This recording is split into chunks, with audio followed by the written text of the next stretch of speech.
September 1513, in the rolling hills of Northumberland, Scotland's brightest star marched to his doom.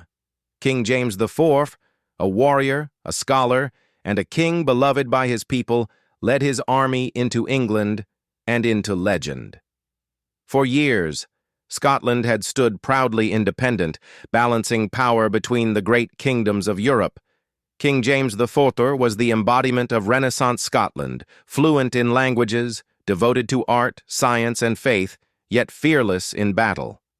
But when his brother-in-law, King Henry VIII of England, invaded France, the old alliance with France, the Auld Alliance, called Scotland to war.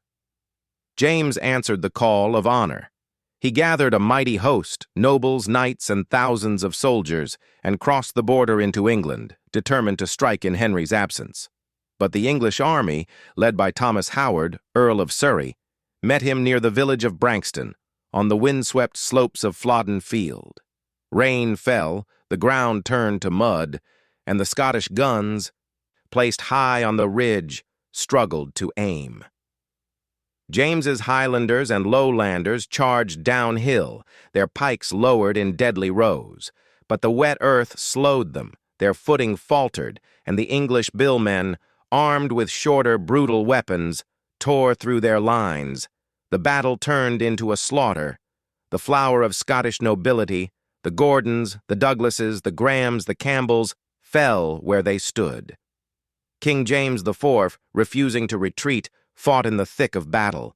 Surrounded and wounded, he fought until the end, the last British monarch to die on the battlefield. When the smoke cleared, Scotland's heart was broken. Her king lay dead among 10,000 of his men. The widows of Scotland would mourn for a generation. Flodden was not just a defeat, it was a national tragedy. Yet, in his death, James IV became something more, a symbol of courage, honor, and devotion, a king who died for his people, his faith, and his word. In the centuries that followed, poets and ballads would remember him not for his loss, but for his bravery.